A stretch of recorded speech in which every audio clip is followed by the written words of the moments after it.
Welcome back, Drop Frames. Going into the second half of the show here. I was taking a look at all the stuff and Zeke and Cohh were adding in everything they played. I forgot that the Back for Blood beta occurred, and I don't think we've talked about it at all. I think we all have played it or know about it, though. Zeke might be the outlier there. Zeke, I will say there's melee stuff in the game, so you might enjoy it. But my take on Back for Blood is very simple. It's Left 4 Dead 3. That's my review. I didn't really get anything else from it. I'm not the biggest fan of Left 4 Dead to begin with, but I think I had my time shooting Strippin in the back of the head, and that was fun, and I moved on. That was in the closed beta. That was a good clip, by the way. Yes, courtesy of Game Stream Fails over on Reddit. Yeah, it's Left 4 Dead. It really is Left 4 Dead 3. It seems like Valve did not want to make that game, so they went and got some other funding and they made Left 4 Dead 3. I know that the community, at least early on, I don't know if this was changed or if their response to it changed at all. I saw a lot of people not necessarily digging it. Cohh and Dan, I know both of you played in some form. I don't know how many times or how much hours you put into it, but what'd you think? Dan, we'll start with you. How was your Back 4 Blood experience? I liked it a lot. I like Left 4 Dead. This one felt like a modernized Left 4 Dead. It's it's not perfect. The versus mode was they only have it like a horde mode versus it being like in the campaign maps. I think it would be more fun if they brought that back. Little things like the horde sizes seem kind of smaller compared to Left 4 Dead a little bit, but the zombies are more detailed, so it's a trade-off. But if you're a Left 4 Dead fan and you're looking for like a modernized take on it, I recommend for those fans. It's everything you'd want in it, and maybe a couple things you don't, but it's very good. I liked it a lot. Yeah. When you say the zombies are more detailed, do you mean like there's different variations of zombies now, like more so? Well, it's like there's variations of like the standard zombie, like there'll be like an old woman and a man, and like the different clothing is like they all there's lots of variations. They have their highly detailed, more detailed models on the zombies because they can do that now with modern computers. But definitely like the density of packs, at least in these early maps, didn't seem quite as dense as in Left 4 Dead. It was a little more dense in the older games, but if you get a close up on the zombies, they do look cooler now. There's more variations of them and poses and stuff. I'm actually talking about like more mechanically, like because I remember in the old Left 4 Dead games or the older ones, there was like special zombies, six different types of zombies. There's those zombies and they're the brood or the brute, and the they are those clinger, archetypes. Yeah, pretty much. There's a big zombie. There's a zombie that exactly what Dan just said. They shoot you from a wall. They cling onto a wall and spit at you, and yeah. Cohh, what'd you think of it? Also, how many people did you kill? Surprisingly few, actually. I was pretty impressed too. So what I think about this game is I completely echo the sentiment that is Left 4 Dead 3. And that is because the game mechanically and from a standpoint of like the main loop and how that functions, it is Left 4 Dead. Like it borrows 80 to 90% of the mechanics from Left 4 Dead, outside of the gun customization system, which I kind of like. Card system, which is interesting, but I think needs a little bit of work. It plays like Left 4 Dead 3. Now, here's the thing, though. The game itself, I would equate less as an actual Left 4 Dead 3 and more of an Outer Worlds kind of game. And let me say why. So the reason I say that is because Outer Worlds, I feel, was basically like taking Elder Scrolls, and it was a new company making it, but they weren't taking a lot of chances with it, and they weren't really pushing it forward. I really like Outer Worlds because I feel like it's pretty well made. It's a lot of fun, and I have a good time with it because I love those types of games. And I kind of feel that same way about Back 4 Blood. It's taking Left 4 Dead, it's making it so it's new, it runs pretty well, but it's not really like that big push forward that I think like a Left 4 Dead 3 would have brought. In some ways, in fact, there were a lot of people that played Left 4 Dead 2. Like, there's people that have played that game for thousands of hours. Still are in a lot of ways. Yeah, and I'm sorry, I meant Fallout, not Elder Scrolls. But come on, same thing. Same thing. Yeah. There were people that had played thousands of hours of Left 4 Dead 2 that were frankly saying like, I think I like Left 4 Dead 2 better because they like the pacing more. Like Left 4 Dead 2 was a company learning from what they liked and didn't like about Left 4 Dead 1 and fine tuning it. And some of the stuff that people were saying that were learned between 1 and 2, they've kind of gone back to the drawing board with for Back 4 Blood, and now they kind of have to like relearn some of that stuff and what makes it really, you know, a little bit more special. So it is Left 4 Dead. Back 4 Blood is Left 4 Dead. I mean, even the name. I mean, it's you know, it's obviously designed to be as like this is the next Left 4 Dead. But until it's going to take the crown from Left 4 Dead, I would expect either this game needs a lot more development, or it's probably going to be like a Back 4 Blood 2. Yeah, I would agree with that. You mentioned the card system. I feel like that is what the company pitch would be, as like the big step forward, right? The fact that it's going to kind of tailor make each run a little bit different. The only one that I really had, and you know, I spent a day on it, so 7 or 8 hours. The only one that was really the big game changer was it was a card that like implemented fog into the level, and so we couldn't see very far, and that definitely changed our gameplay.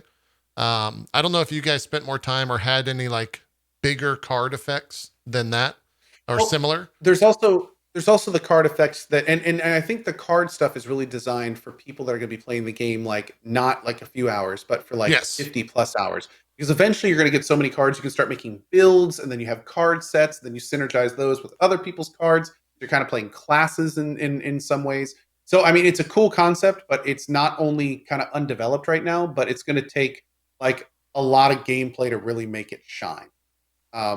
For sure. Same thing with the gun upgrade system. Like it's a great first pass, but you know, can still use some love and fine tuning and things of that nature. But you're right with it for sure. There are on higher difficulties cards that do make a big deal. Like when you start talking about like this stat changes. Oh, what was that one do? The screamer card? There's like cards that like make it so enemies get alerted easier and things like that. And it can pretty much change like how you play the levels in terms of having to go through and like be quiet around things and things of that nature. Like we tried the nightmare mode. We didn't make it out of the first room. Same. We were just a group of people messing around, and like we opened the door and there was one of those things that was like and then like all of a sudden like a bunch of high level mobs just rush us, and we're just like, well, guess we'll die then. You know, it was my really experience. So. Me and Strippin loaded in. I was like, I'm pretty good at FPS games. Put on Nightmare, loaded into a game in progress, spawned into 2 characters that were already dead with 2 teammates in the spawn room running from a singular zombie. Yep. Like, maybe we should knock it down to difficulty. Maybe this is a little bit too much. Oh, one thing I will add, the PvP mode is cool, but I could not echo what Dan said more, where it's like they definitely need to put in like the PvP campaign mode. That was one of the things that really made Left 4 Dead special. And the current just like straight up PvP round-based mode, I mean, it's kind of cool, but it is not enough. The campaign multiplayer mode was really, really fun in Left 4 Dead, and I hope they're going to be bringing something back similarly to this one too. Yeah, I would agree. Dan, how much time did you spend with Back 4 Blood? Was it a couple streams, one stream? I did like 3 streams, about 5 hours each on it. I got a good taste of it. Yeah. I was a stream. I think at 8 hours or so. Did they change anything from closed to open beta? Do you guys know? Or is it just open and closed? It was ran like a bit better. Half away, wasn't it? Yeah. It ran a bit better, but it wasn't like nothing dramatically content-wise changed. It was very similar. Cool. Okay. That game comes out October, I want to say. Yeah. I want to say the 14th or something like that. All right. So somewhere in the middle. They've got a couple weeks to make some changes to it, to see if there's anything feedback wise that they could get for that. But yeah, that's Back 4 Blood. We'll see what happens. I agree with Cohh's sentiment though. I think that it might take another one to really solidify the fact that they are kind of pushing the envelope for that horde mode gameplay. Is that what you would call this? Zombie horde mode gameplay? I'm not necessarily sure what the honestly, I think it's Left 4 Dead. It's Left 4 Dead gameplay. Okay. Like it kind of made its own genre when it came out. It's and lots of other games have tried to copy it over the years. So I would say it's the Left 4 Dead style gameplay. Yeah.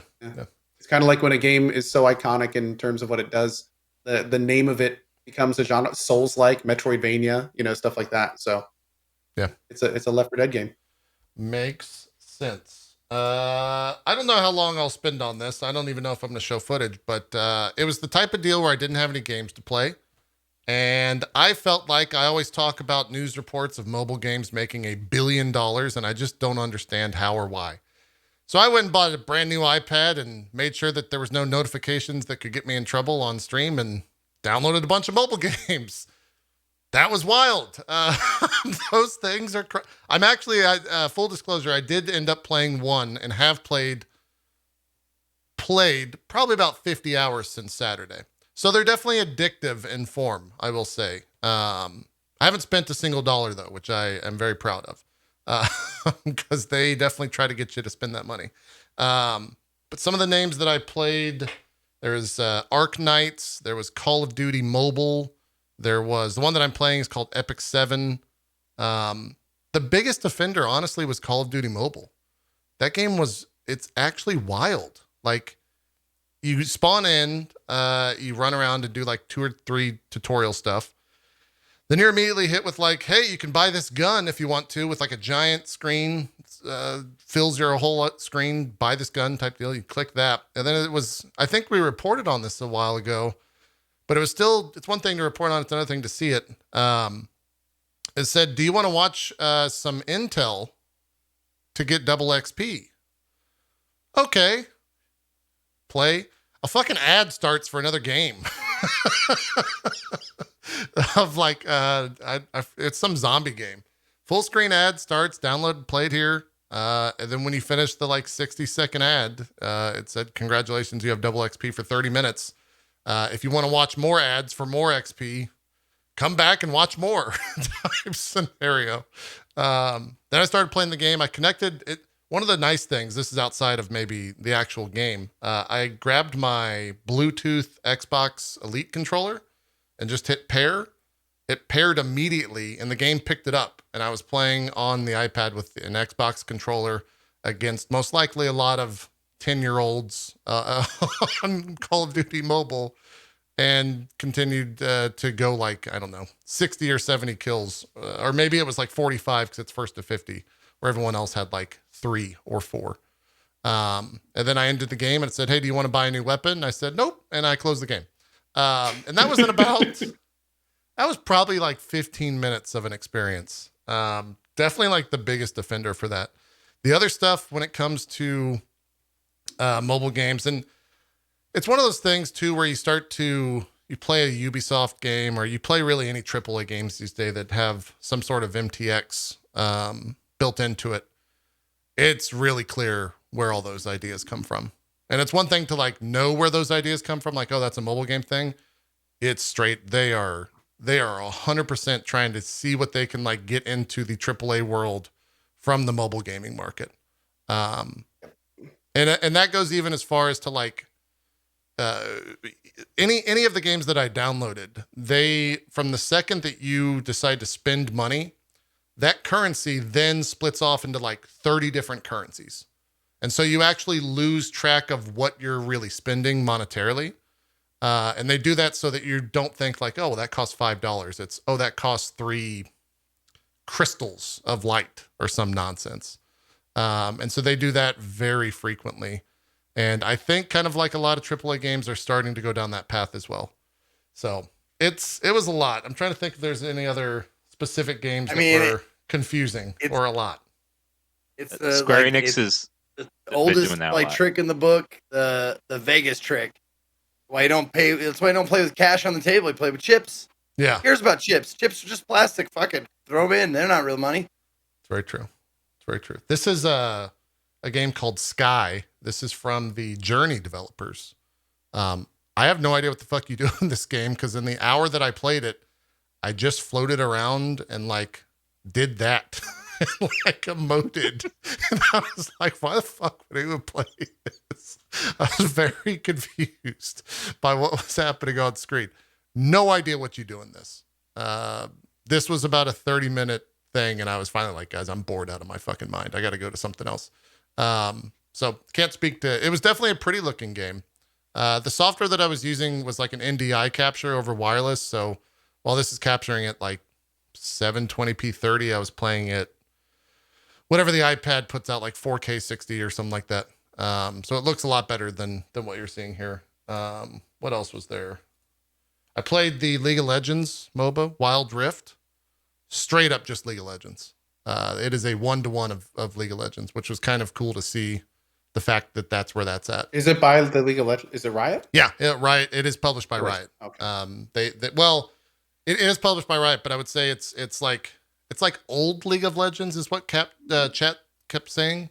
Because I guess they've made changes to proper League of Legends now that aren't reflective in this because it's dumbed down for kind of the mobile world and the mobile UI. Everything's touch, obviously, here with all the skills on the right-hand side of the screen. And the first game was against bots, but I had like human players and it ran well. It played fine. For a game like this, does a controller work with it? No. The controller was hit or miss in terms of what actually worked with it. This is definitely you have to touch the screen. When I feel like they could very well make a controller work with this. It's 4 buttons with like an ultimate and a directional pad that you're seeing right there. But it would be a little bit of an unfair advantage because they have like ranked mode and all that type of stuff. I don't know if they do any esports on this, but this is the game that I have played a lot. This is called Epic 7. I don't even know what I would call it. It's kind of like an auto battler anime type deal where you basically just like grow your characters. Here's the gacha mechanic where you're doing draws for different heroes and characters and weapons, and everything is a draw. Everything has a currency to upgrade it. Everything has a way to upgrade it, from the 6 item slots to the artifact that you're putting on, from the character. You can take your character, and if you have copies of that character, then you can take the 3 characters and upgrade it to make your character even stronger. It's segmented by every 10 levels that gets locked to where you actually have to like promote that character to the next star.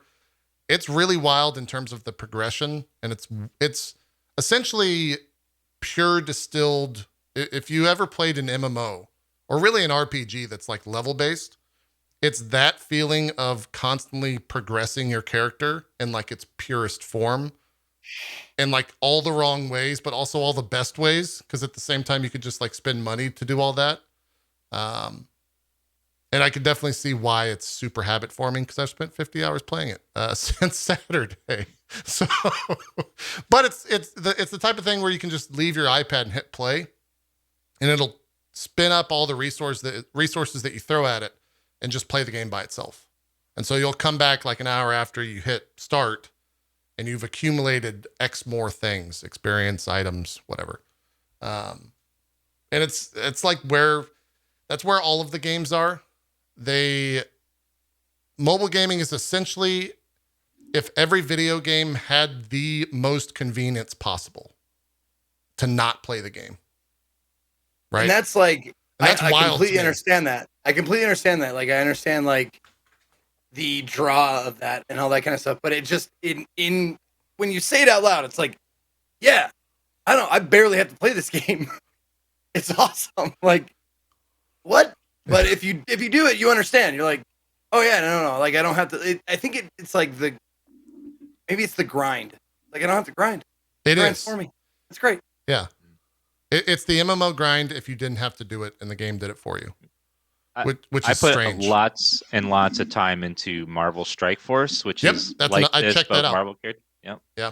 And it's like a game where there's always a carrot on the stick, and no matter how much money you spend or time you spend, you never get the carrot, and the carrot keeps getting further away, and they keep putting more things in the way that, like, ooh, if I get this carrot to this, then I can unlock this, and then I can get this. So there's always something to do. They never ever stop wanting your money at any point. Yeah, like, there's always a shortcut. It got bad for me in that game. Yeah.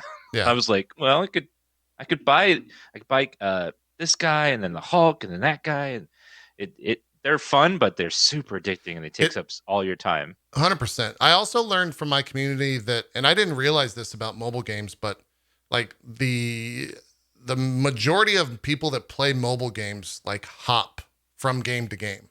So like that one that I was playing, Epic 7, is like a year and a half old or 2 years. And so it's not necessarily like the latest and greatest. I think there's a Nier game out that just came out on mobile. And that's where like most of the community is playing. And they'll jump to whatever the next one is.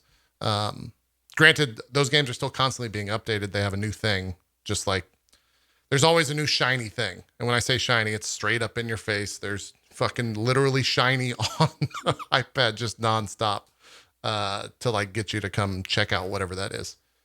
They update it more than like, you know, we always talk about game updates to like AAA or AA games. This shit gets updated like daily. They must, from a production standpoint, they must have shit built out like months in advance and planned out of like, this week is going to be this. Then the next 3 days is going to be this. Then we're going to have a new event that does this.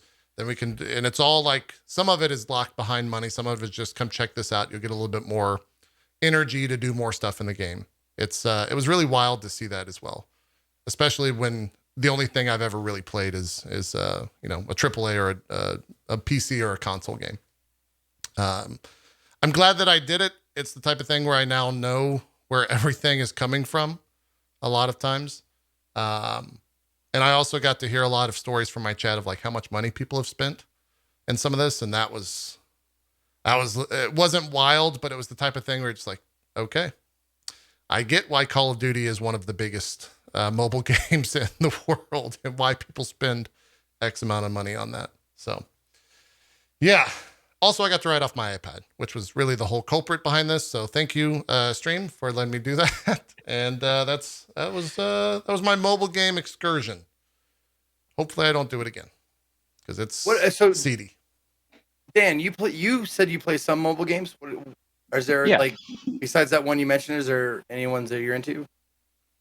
AFK Arena is another one that's pretty fun. It's it's literally good. AFK, like in the title. It's about being AFK, but you can actually play a lot. It's just that the beginning is very, very light on that, where you can play for hours if you want. It's just when you start getting high levels in these games, that's when things start taking a grinding halt. Yeah. And then they're like, well, would you like to grind out all this stuff? Or we have this lovely pack here for $10 that can get you there right now. Yep. It's and that gets worse and worse as you get deeper in these games. But yeah, there's a lot of games that are very fun to start, and like if you don't mind waiting or if you can be patient, you can play them all free to play and never spend a cent. AFK Arena gives lots of free stuff all the time. It's one of the better ones about that. And Marvel Strike Force is one of the worst. It's very greedy heavy because they got the Marvel license, so they got to be very money hungry with the cosmetics and purchases and stuff. There's I think it's the 24th of this month. There's a Marvel MMO coming out on mobile. I think it's like Strike Revolution or something like that. Yeah, I think it's out in Canada. My buddy Justin has been playing a lot of it. I don't know if he spent any money, but it's Future Revolution. There you go. That's where all the Marvel games are. That's where all the money for Marvel games go. Is definitely to mobile. As someone who just recently played Avengers as of yesterday. It's funny that we've talked about, like, I asked Dan about these mobile games. He didn't mention anything about the gameplay. Like, there's, like, I don't know what AFK Arena is. Like, he just mentioned, like, it's a game that you can do this and this and this. Okay. It's like, what does it look like? What's in the game? No, I'm not, like, disparaging. Like, that's a mobile game, though. Yeah, there's pretty much like 3 types of mobile games. There's one where you have teams of heroes, usually 5, and then you have turn-based battles where one of your heroes goes, the enemy goes, your hero goes, and each character has special abilities and powers, and you can put armor on them to level up their stats. And it's all about grinding through battles to get better gear and experience, make your hero stronger, to keep going further along this map to get more loot and stuff. It's kind of like a little bit of turn-based RPG, but eventually you can just press the play button. It'll play these maps for you, because eventually you get to the point where you have to play a map over and over again to get enough resources to get strong enough to get through the next level. Yeah. So it's all about time gating and that sort of mechanic. There's other ones where it's like it's sort of like a Fire Emblem, where you're looking down, you tactically move your troops and stuff. And again, each of those characters are like gotchas where they have power levels and armor and stuff. And most mobile games are about having a character that has stats everywhere on its armor, on the character itself, the amount of stars it has determines what abilities it has. It's those kind of things. It's really feeds, as JP said, the MMO like rush you get when you get that new piece of gear, or like you get a little bit stronger, you know. Yeah. They're because they're on mobile, they don't require you to play sitting down for long periods of time. Like they're meant to be picked up, play a bit, and let it autoplay as on the side as well. Yeah, yeah.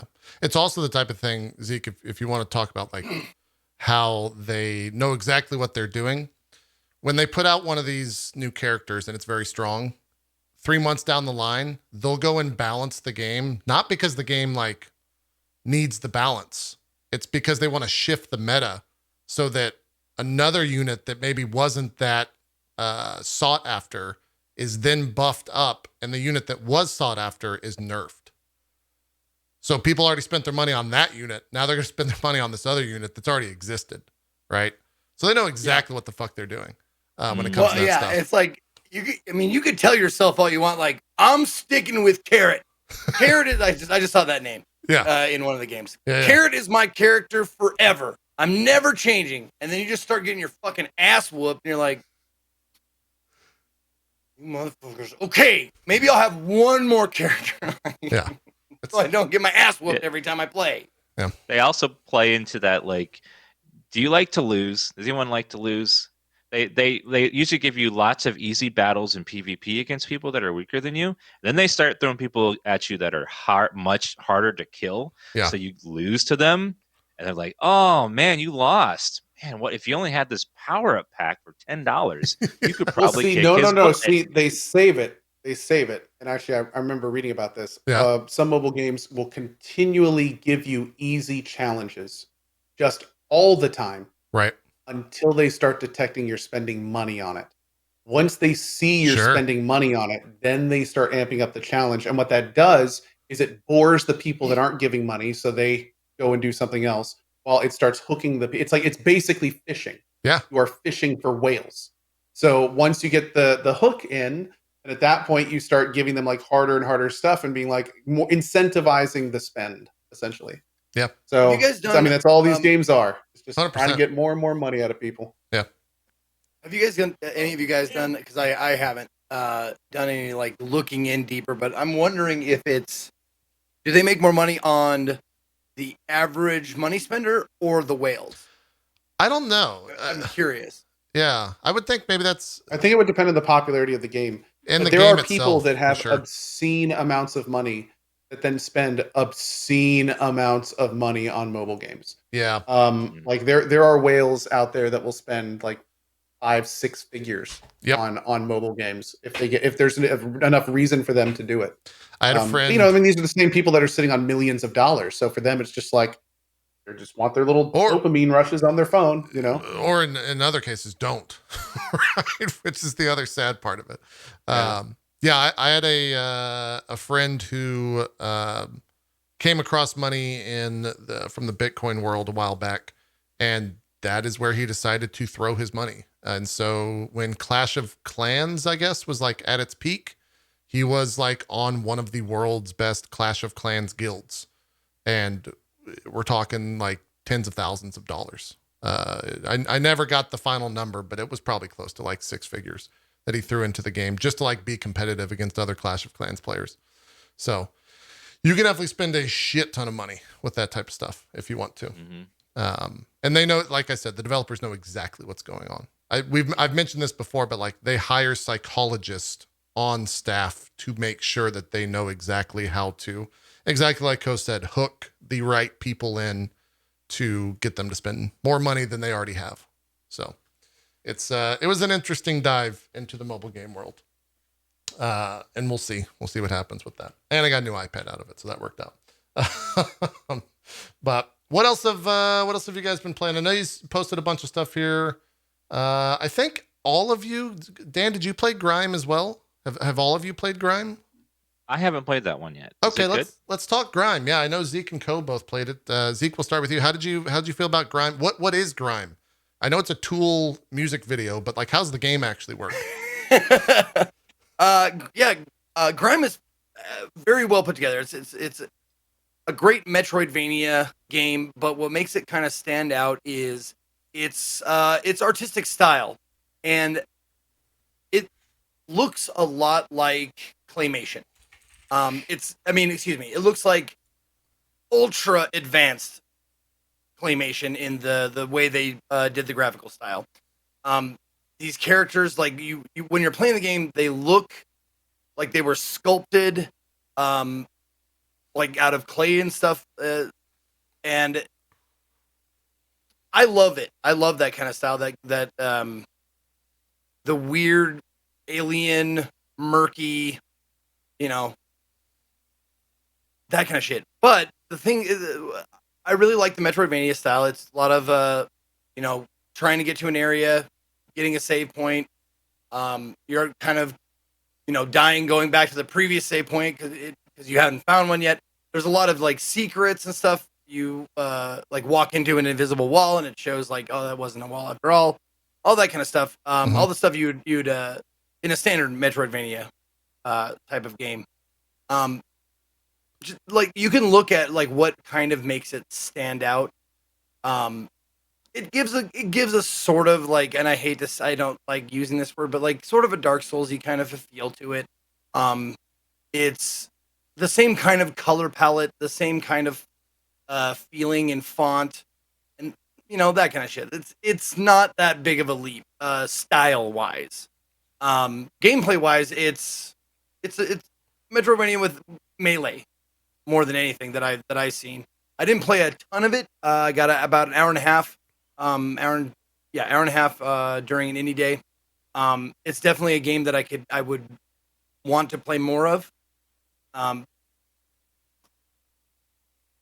It even says Souls-like in the description of the tag in Steam. Yeah. But yeah, if you're into that kind of like, that dark, dank Souls type stuff, and the aesthetic is pleasing to you, like it was to me, like it's a decent Metroidvania platformer style game. Boss fight, I think I got to one boss fight, and it was kind of sort of had to figure out how to do it. Like it wasn't like a straightforward just like jump, avoid, attack, stuff like that. It was like, oh, you have to wait for this to do, and then you come on, okay, and then it's like a sequence of things that you had to do. Like I think I died on it like 3 or 4 times. And then I finally was like, okay, last thing, I got it. And then I beat it. And it was fun. It was a fun boss fight. Unique battle that, it like a tool video. Like you look at it like, it really does. It's hard to shake that. Yeah. It looks like sober, man. It does. It truly does. Yeah. Cohh, did you like Grime? I did. I had a good time with it.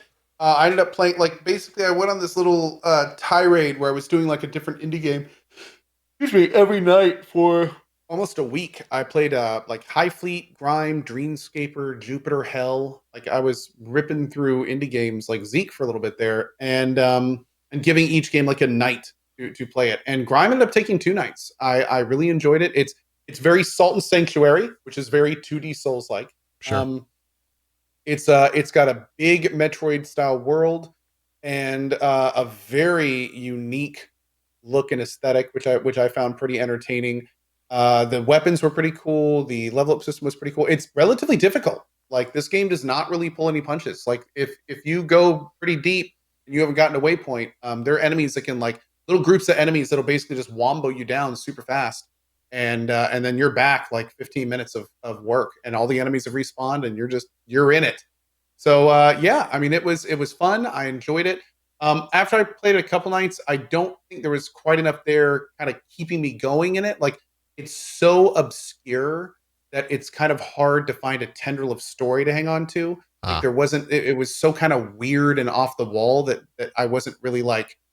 Really kind of like I need to finish this or I need to keep going. Like it's a fun game to play, and the world is really interesting, but it's not the kind of thing where it's it didn't really grab me in terms of something I had to play long term. Yeah, I forgot to mention one of the core mechanics of the game. That is, I mean, it's similar maybe in other games, but in order to like get certain power ups, certain items, certain things. You have to use your head, which is like a black hole, and you have to like, it's like a parry. You have to parry their attack at a specific time, and then you like absorb them into you, and sometimes you take like a power up from them, like an extra arm or a giant head, stuff like that that you can use later on as kind of like your ice beam or your Varia suit, stuff like that. How much is right there? It is, like that. Oh, beautiful timing.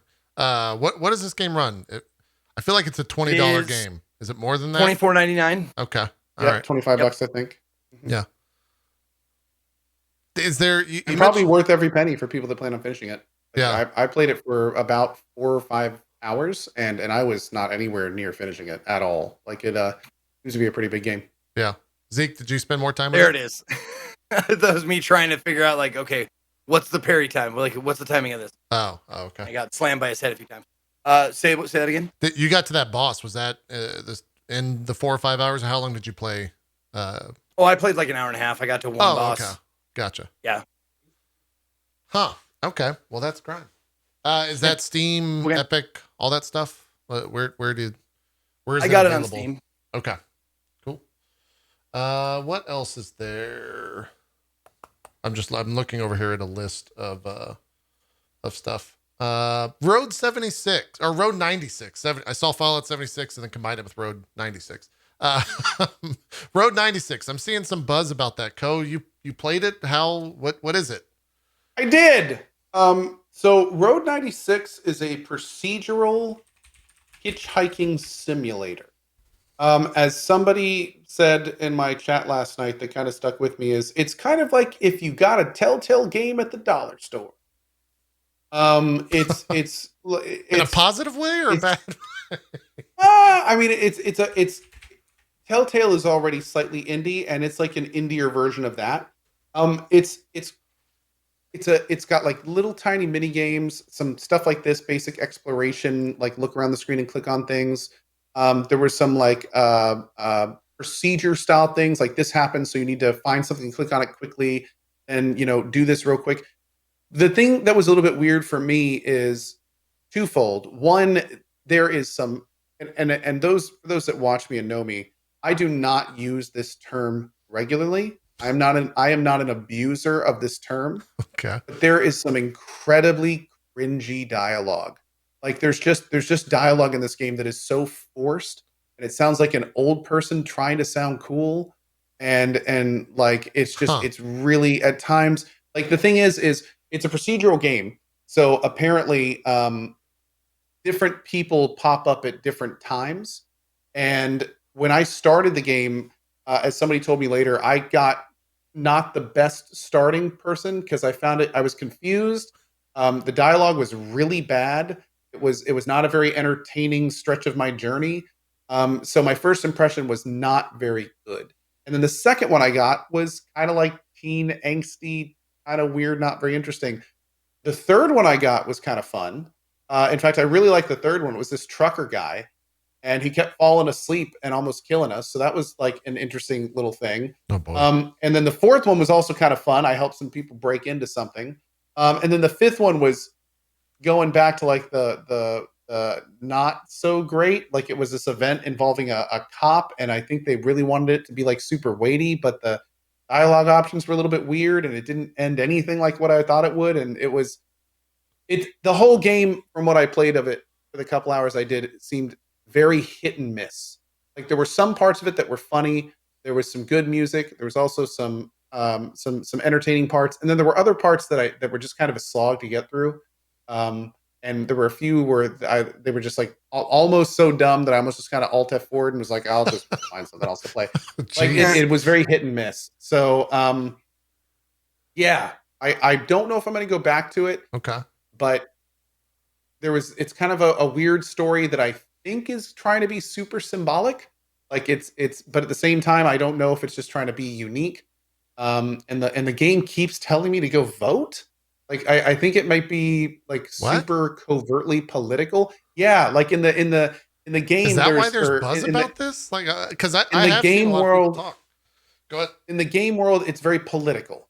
There's like the tyrant red guy and like the let's free everyone blue woman, and every character has like a very hard political view, and they keep telling you to go vote, and apparently like being a voter is a big part of it. And I think you can kind of like sculpt your character a little bit, because every so often there's like there's like dialogue options where there'll be 3 options with an icon next to them, and you click on one, it's like, this decision will be impactful. And in those, almost every one of them is about voting. So it's kind of like, yeah, I don't know. Hell? And all the teens in the world are trying to get to the border, and the teens that don't make it get sent to the pits. And it's like, it's like, I can't tell if they're trying to say like that's kind of like a border issue like we're having in the United States. Like, it's just, it's I think it's trying to be really covertly political, but then other people in chat told me that I was just overlooking it. So I don't know, man. And their whole thing is like a terrorist attack that happened 10 years ago. And yeah, I mean, it's Interesting. It's a lot. Is it early access or full release? I think it's Here, I'll full release. I think it actually came out, if I'm not mistaken. Let me double check real quick. Road 96. It is full release from the looks of it, at least on Steam. Yeah. Mm-hmm. I like that it's 1996. That's a clever, in terms of the price. Yeah. Yeah, as that is the name of the game. Yes. So I mean, it was okay. There were parts that were actually entertaining, and I laughed and like they were fun, and other parts that were just like, oof. Like, yeah. I don't know about you, dog, but I'm a hella voting stan. Oh. Well, here, Did you play it? How's that? Oh, it was pretty close. did you? Oh my god. There's this one kid that just completely deadpans like cool talk. So he's like, "Yeah, I don't know, homie." And he's just like, and he'll say things like, "Yeah, that's totally cred, yo." And like it's just it was so hard. Zoomer it was speed. so hard. On God. Yeah. For real. Yeah. On a stack. It was. Yeah. Oh. On a stack, on God. Those are good. I can actually suss out what those mean. Yeah. And sus, I mean sus, not suspect. Yes.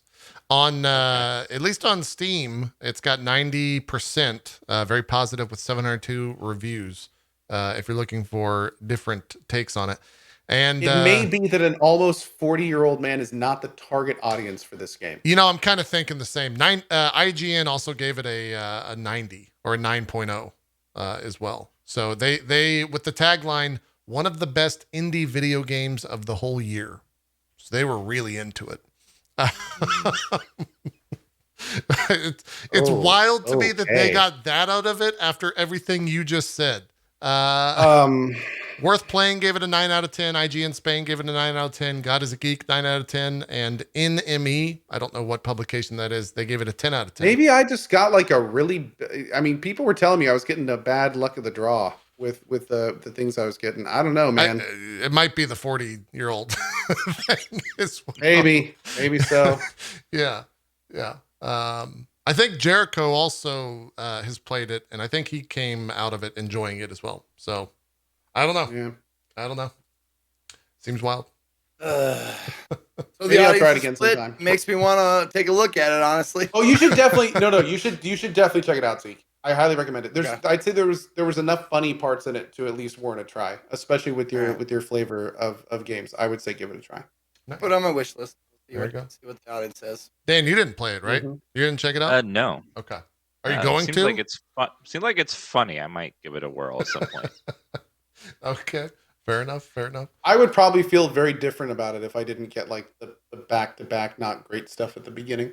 Although maybe that's how everyone gets it. I don't even know. Might be. We'll see. Yeah. I'm not sure. Before we go to today, by the way, I kind of want to hear about Tales of Arise. Yeah, we can jump back to that. Let me pull up the footage of it. So while I'm trying to find the VOD, what do you know about the Tales series? Let's start there. We've talked about it on this show a good amount of times. I know it's a super JRPG-ish type of game. It's very JRPG, very big. The games are large in most cases, but yeah. I'm kind of interested in trying it. So Who played this? We'll see. I did.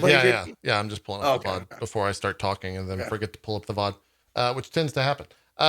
So this is Tales of Arise demo that came out this morning. I had early access to it.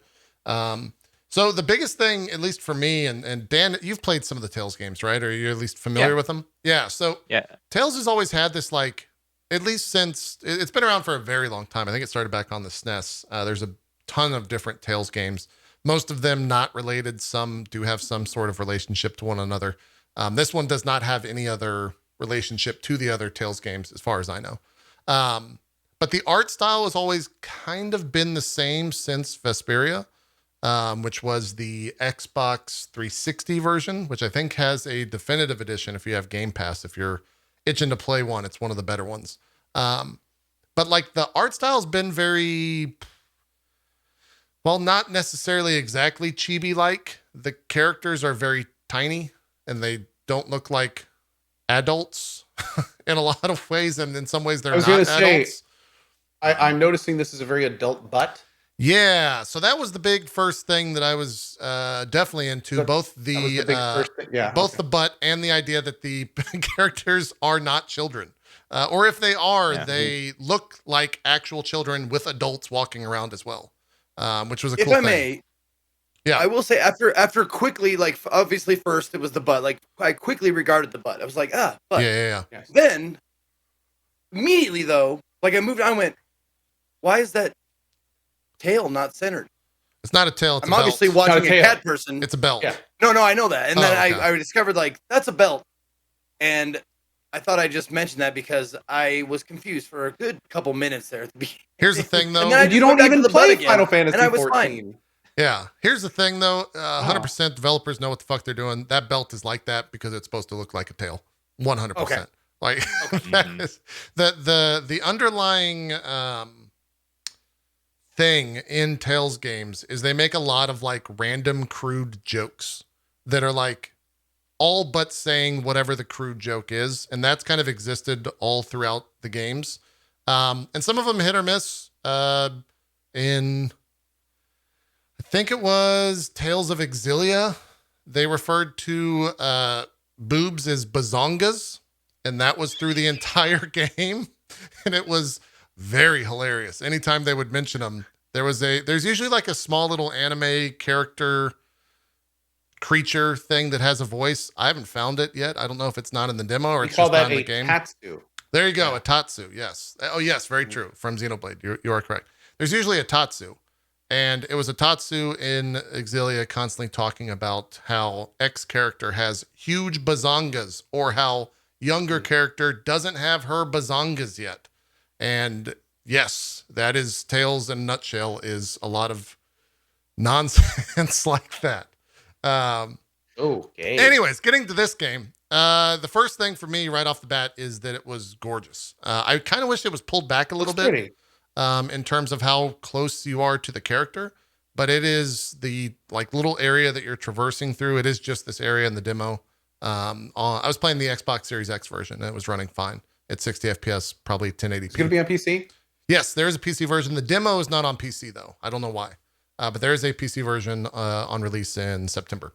But it's a JRPG. It's also one of those JRPGs where they say what move they are doing, and the combat is very active. And there's 6 characters, 4 of them fighting at any given time. So think about how much you want to hear a certain move. They're going to say it quite a lot. Waterfall Rondo. Yeah, there's a lot of characters just shouting things. Mega Fisto. Yes, it's that.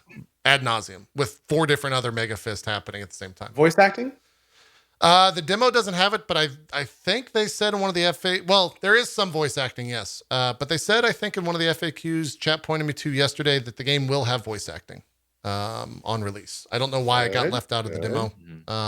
But yeah, it will have voice acting. It also has your JRPG out of Japan, very realistic looking food when you cook. That exists, which a staple. These are little like character backstory things called skits, which have existed kind of throughout the Tales series. This is a different way of doing them. Usually they weren't this animated. You can tell that they kind of tried to split the difference between going full 3D scenes and trying to remain faithful to the series. And so this is what they came up with. And it's just like a little backstory about the characters.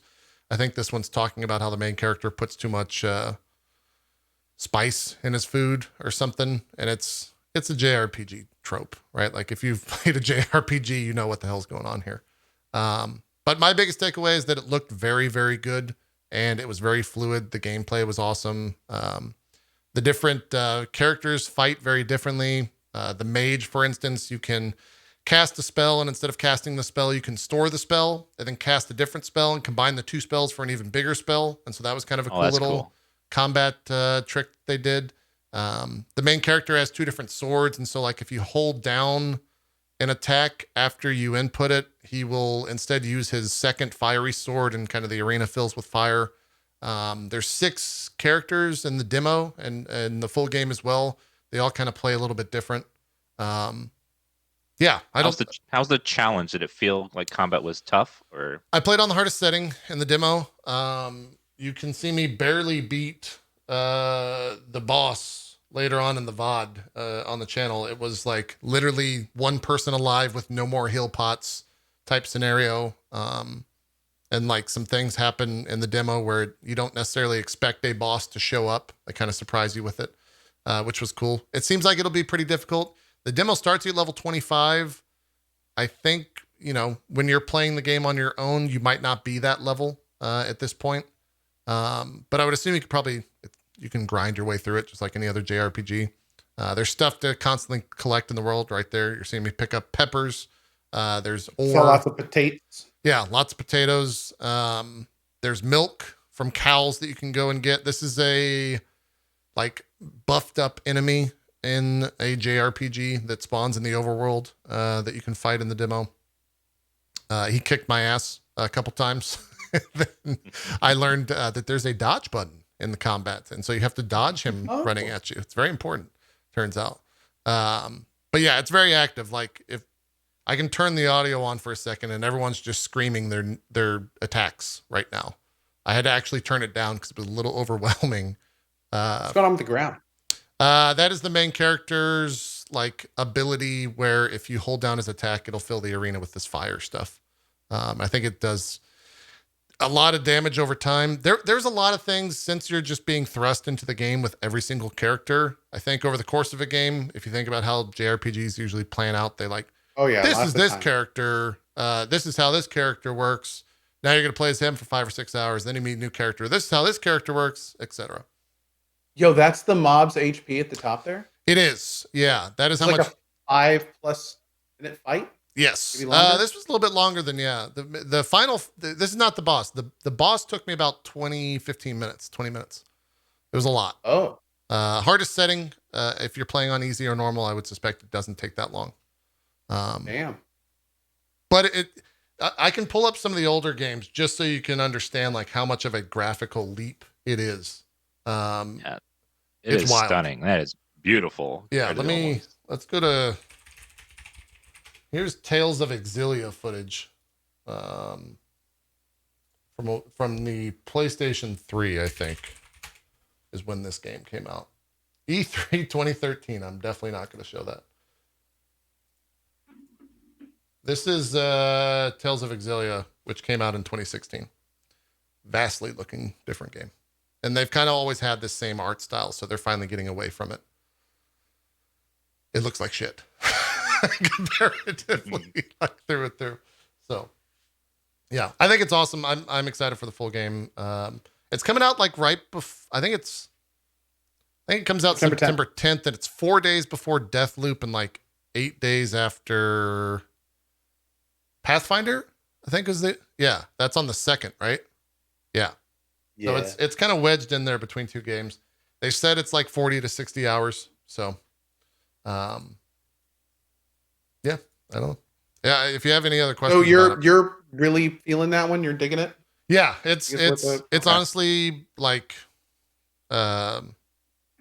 Endwalker, Tales of Arise, Battlefield, Halo is like my most anticipated games of the year. Okay. It's up there. I got a potential offer to take a look at it, so that may have swayed me. Yeah, I may take a look at it. Yeah, I definitely would. It's worth at least playing to see if you enjoy it. It's a JRPG. You've played much more offensive JRPGs in the past, if that makes any sense. Whatever they're called. Yes, I have. What was that game you and Zeke got into? Oh God, the one that had the like story that was real crazy.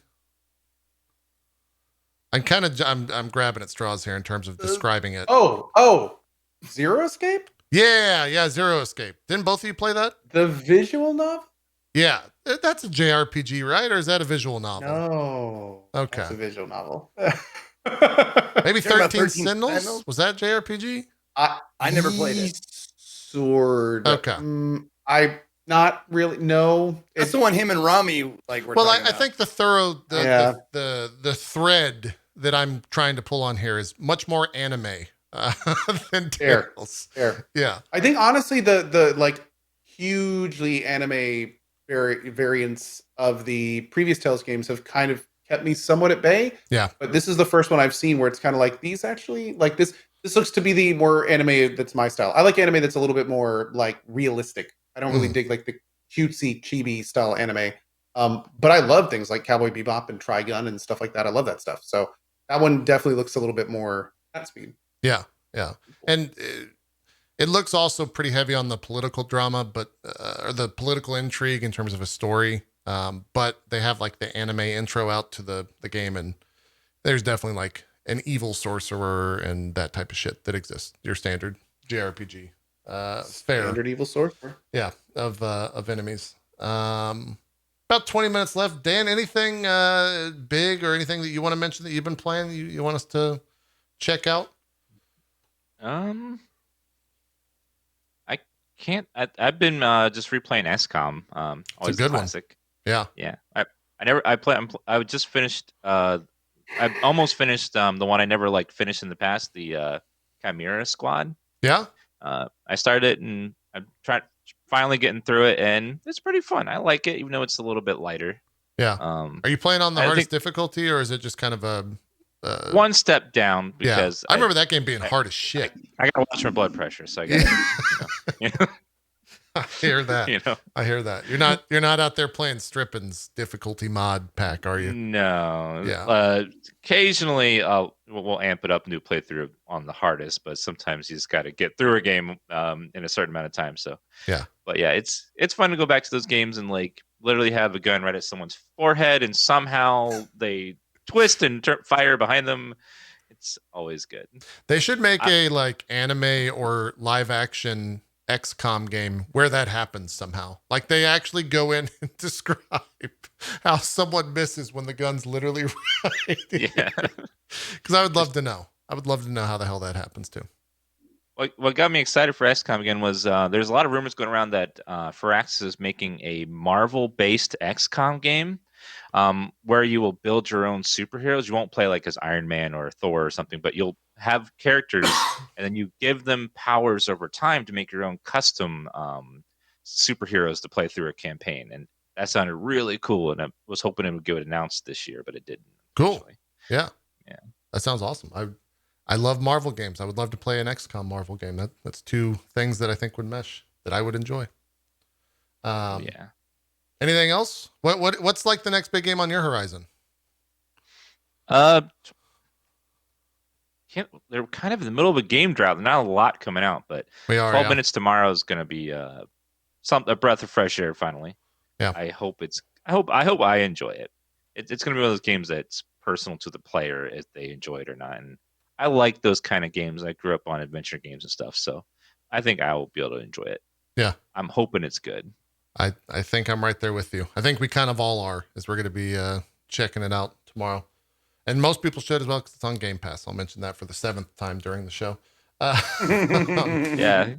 Zeke, Boyfriend Dungeon. I saw a friend of mine, Octopimp, voices this character. Oh, and man. got like a ton ton of of shit. Too. Yeah, I felt really bad for him. It was that thing that unfortunately happens to voice actors where they play a bad character and people get mad at them for playing a bad character. In the sense of like morally fucked up character, not like Joffrey on Game of Thrones. Yes, like, yeah. That actor got so much shit for his role. Yeah, or like Laura Bailey for Last of Us, right? Like it's happened a lot, unfortunately. There's a ton of different cases for it. How is Boyfriend Dungeon? I've seen the trailers for this. The game looks absurd. Well, I mean, you just took everything I was gonna say. I was just gonna badmouth all the people who voice these characters. That's all I was gonna do. Yeah. No, that's shitty and stupid. Don't do that. Yes. God, I don't know. Like, I don't understand people. Like, I weep. Anyway, Boyfriend Dungeon. I didn't play a whole lot of it. I played about an hour and a half of it, as I'm wont to do on Indie Day.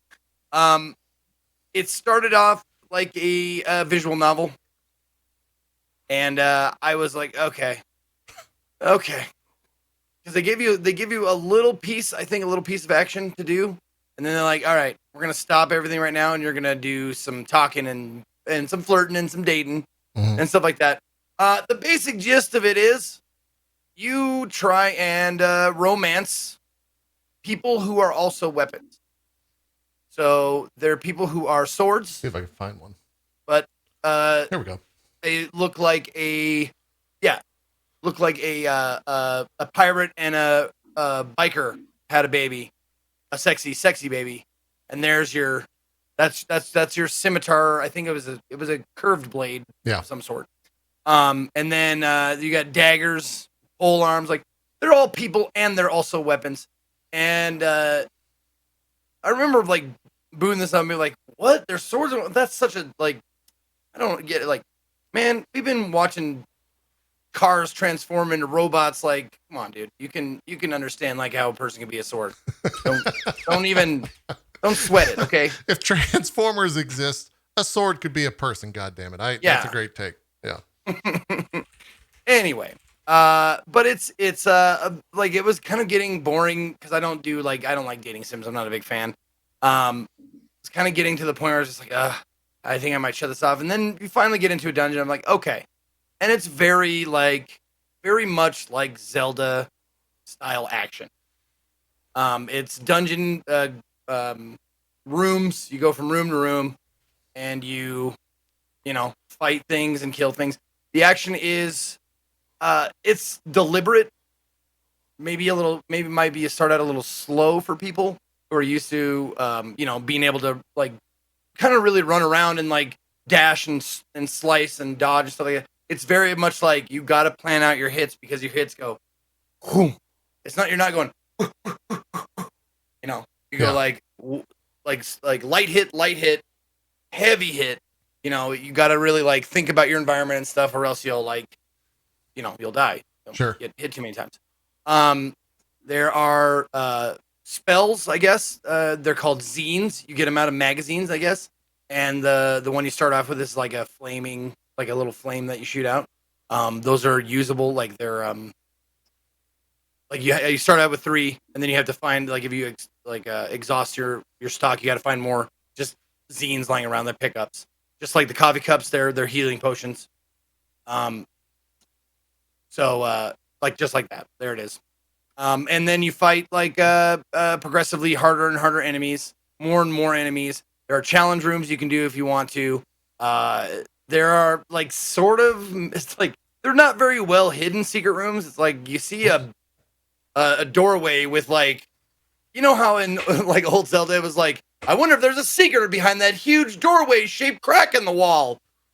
It's kind of like that. Like it's not super well hidden. You can like the ones I found are pretty easy to find, but it does have those. I didn't get super far into the game, but I kind of like the idea of it being like you have to really think about your attack before you attack them, and think about like those TVs shoot those glowing balls at you. So you have to like there is a dodge roll in the game, but it never was very clear to me if it gave you iframes or not.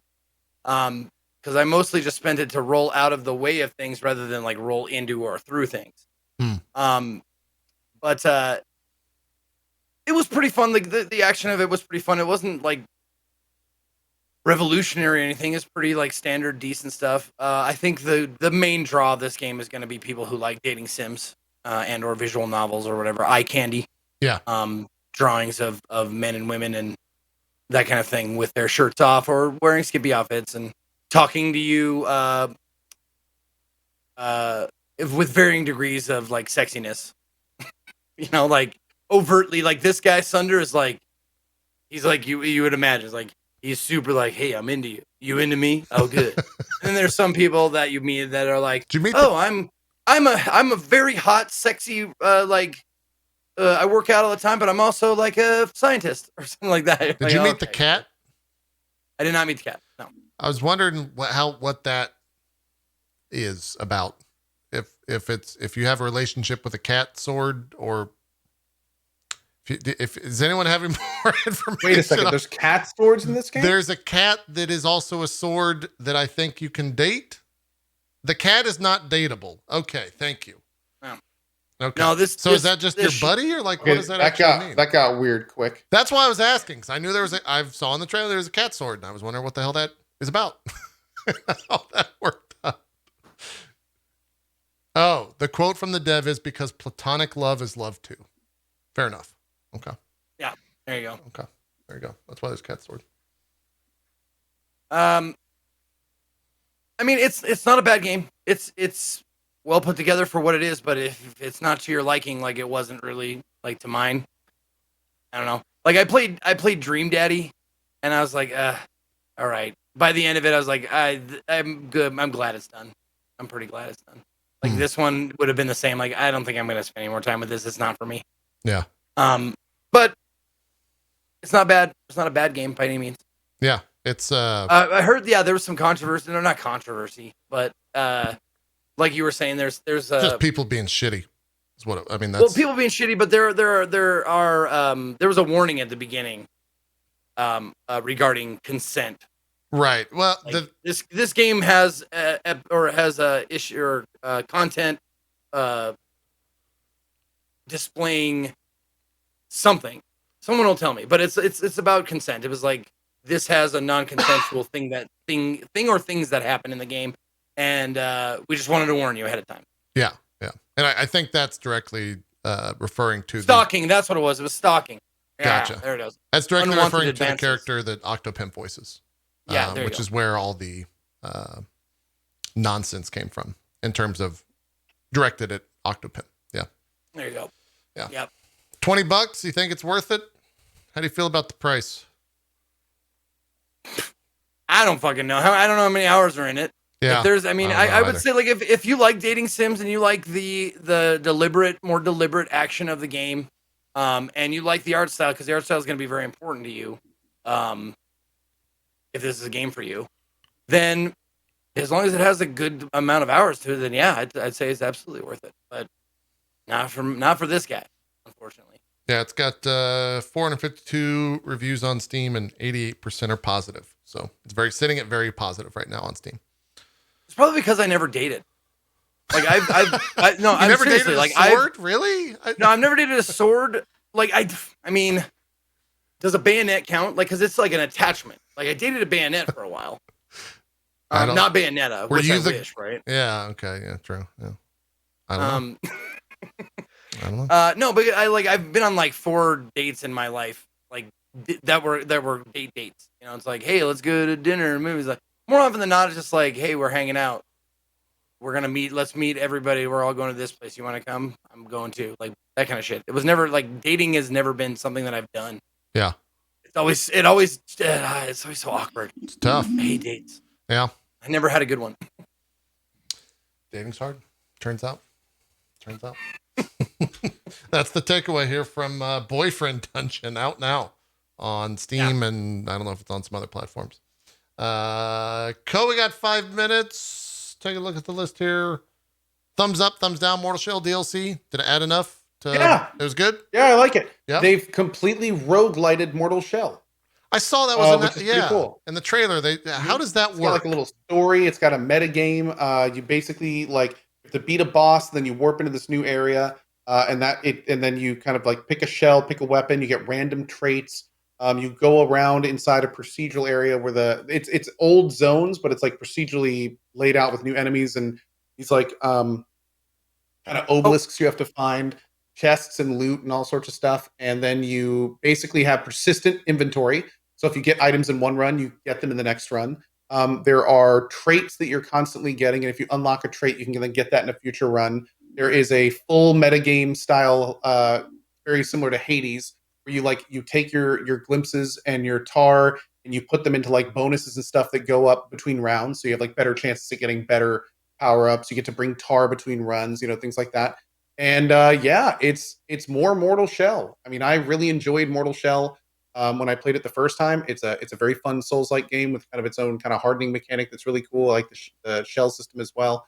And there's also a new shell and a new weapon. The weapon I think is called the Axtana. So it's like a 2 katana thing that you can then like put together to make a big axe. And it has all of its stuff as well. So yeah, I mean, it was fun. I'm enjoying it. I probably will go back at some point, maybe a cozy stream. But yeah, it's a very fun roguelite take on Mortal Shell. I was thinking about this. Is there like a 3D roguelike Dark Souls game that's like done well?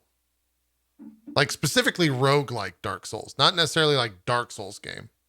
Because there's a ton of like 2D games, right, that are of that ilk, but there's not anything that's like 3D besides. I think there's been like some indie ones that have tried and not really done it super well. Yeah. And I think there's been an expansion or DLC kind of like this in other games, but not like a there's not been a Dark Souls Hades. Right. There's not been a Dark Souls Hades. The most kind of recent memory I'd say is more of a shooter, Returnal. That was a pretty good AAA take on this type of gameplay. Yeah. But not a Dark Souls. Like Returnal's a shooter. It is by no means a Souls-like. So yeah. Yeah. Remnant from the Ashes Remnant from the Ashes isn't really a roguelite. It more has procedural levels, which is a trait of roguelites. Yeah. I mean, but that game has like a beginning and an end. And granted, the end opens up to other things.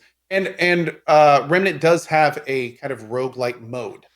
So, but it's not. I wouldn't say it's quite the same. Yeah, that makes sense. A lot of people are also saying Risk of Rain. Kinda not. Also a shooter. Yeah. Aspects of it for sure. And that one kind of bleeds into Schluter territory as well. Yeah, you're not wrong. There. Yeah. Well, cool. I think 2 minutes. Anyone got something they have to talk about before we wrap? For 2 minutes? Wait, let me look at my list. Okay. Oh, 1 second. I got it. Gotta shout it out. Pantheon. I did another Pantheon dev stream. Oh, yeah? It's coming along. It's by no means done. It's got a ways to go, but it's definitely coming along. Nice. We checked out like another part of a new dungeon. It was actually a lot of fun. Yeah. Look good. Cool. Zeke? I played Death Trash for about an hour and a half. Yeah. And it was a lot slower than I wanted. I don't know. It moved along real slow. Okay. I was hoping to get more of the action, but it's like there's a lot of just walking around. Yeah. I saw there was the dev posted yesterday that they have made or recouped their money spent or whatever on the game, and that they're going to be able to finish it without any outside support, which is cool. Now that they've launched early access. Shout out to that dev, because he was like, I followed him before the release, and there's no question, like he put a lot of time and effort into Death Trash, and he frequently would talk about how he wasn't sure if people would like it. Like it was one of those guys that's like, I put so much into this, like I really hope people are going to enjoy it and stuff. And then he released it, and like everyone's been raving about it. It's been so cool seeing, like all of that kind of happen. And then in the first week of early access, he's made everything that he spent on it, and it's like now they just have this big development future to go into. So it's a good story. Maybe I need to give it another chance, because it's like, it's on Steam, it's not overwhelmingly positive, 96%. People loved it. Yeah, dude, Death Trash is awesome. I loved it when I played it. I loved it. Okay, maybe I'll have to give it another look. How long did you spend with it, Zeke? Like an hour and a half, and it just like didn't hook you. It was like, how in a novel a lot of times they put the like a paragraph right at the top. It's just like, there's a catch it, get you paragraph. Yeah. It felt like that was missing from Death Trash. Sure. Okay. Yeah. One game I played recently that was very good, recommend, is Lawnmower Simulator. If you're looking for something to just drive around and cut some lawns without all the. How many lawns we talking allergies there, Dan? How many lawns they got in that game you can cut? Probably like 15 to 20 like unique lawns and they randomize them as well. So there's. Can I hook up big lawns, little lawns? Can I hook up like a driving wheel to it to play it? I'm not sure if it has that. You could check. I wouldn't be surprised. Because I won't go outside and mow my own lawn, but I'll mow I a digital know. lawn in a heartbeat, you know? Sit inside in the nice AC and mow the lawn. It's much easier. It's true. It's 100% true. What they need to you do. don't sit in there with like a controlled lawnmower and just like. What they need to do is get a lawnmower that you can connect to while you're in virtual reality inside in the AC so that it controls your lawnmower outside when you're mowing your lawn. And you're mowing a digital one. I wonder if I could fit an actual lawnmower into my VR room that I'm working on, and then I could find a virtual lawnmower simulator, and then I could just mow like a 17 square foot area on a lawnmower in the game. Yeah. Just take the blades off. Ooh. Or don't for more fun. Maybe you Or don't like the carpet. No, yeah, I think it'd be more interesting if I didn't. If you don't like the carpet or got to be careful. Shut the door so the cats don't get in. That'd be bad. That would be a bad time. But that would they could really mess with the green screen. It's true. Yeah. It would get all too much red. Yeah. Wouldn't be green anymore. That's for sure. Let's do some shout outs. This got dark quick. Thanks. I took us there. You just pushed the envelope. So that's a tactic. You opened the door and I closed it. It's true. It's true. Zeke, do some shout outs. What's going on? Where can people check you out? What do you got coming up? You bet. Oh, thank you. First of all, thank you to DansGaming for joining us. Always good to see you again, my friend. Love you, Zeke. Love you too, brother. Also with Cohh, JP, co-host every week. My name is Ezekiel the Third. You can find me right there @ or / Ezekiel _III on Twitch, Twitter, YouTube, TikTok, and Instagram. All the shits. If you want to know what I'm doing, well, in about an hour, I'm going to be doing a sponsored stream of Godfall. Godfall has some new content that they wanted to show off, and they tapped yours truly to show it off for them. Fire and Darkness expansion coming out today, or not coming out today, but I'm going to show it off today. So, I'll be doing that in about an hour.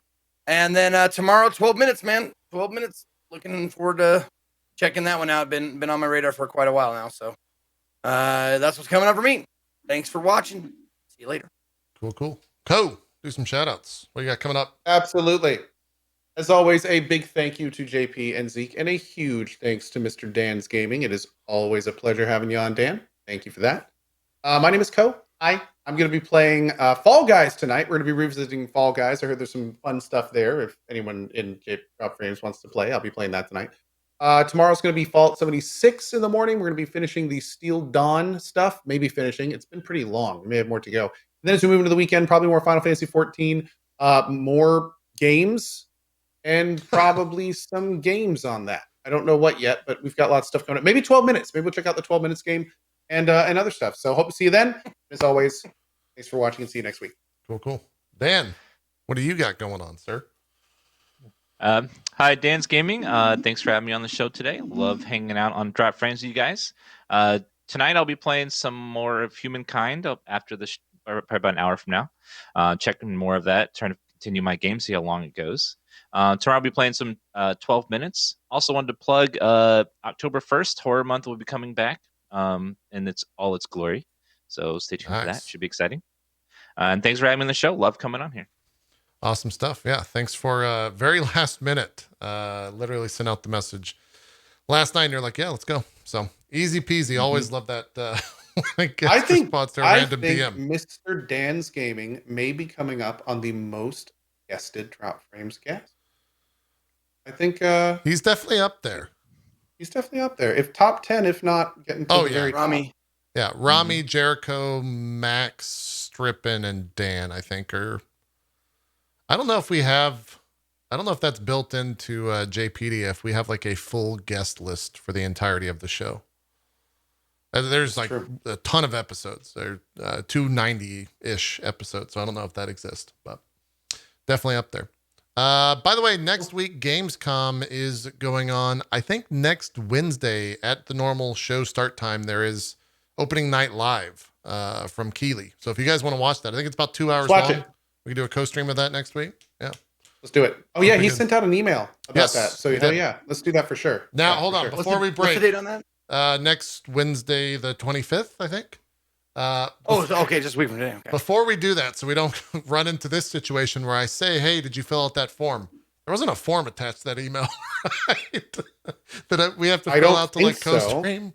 No. I do not. I think Jeff is, after what happened to Jeff, I would really hope he wouldn't be doing that to other people. Yeah. Remember, that's the guy that didn't fill out the form for E3 and they Right. didn't let him do stuff. So I would really hope, and I don't think that he is doing anything like that. So we should be good. We should be good.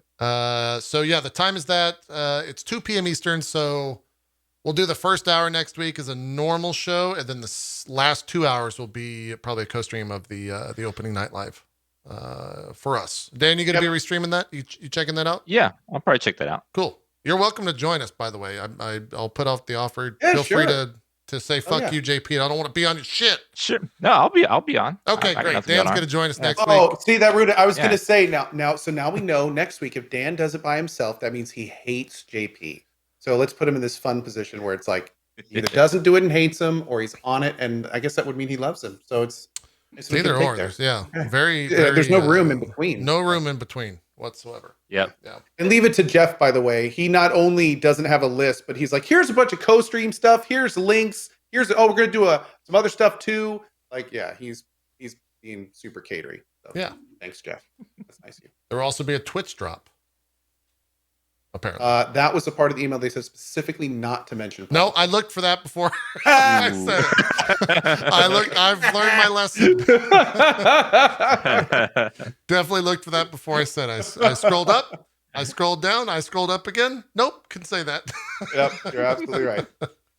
Anyways, that's it for Drop Frames. Thank you guys for watching. We'll be back next week with Dan once again, and we'll be covering that opening night live stuff over at Gamescom. So we will see you guys then. Have a good rest of your week. We're out of here. Bye-bye.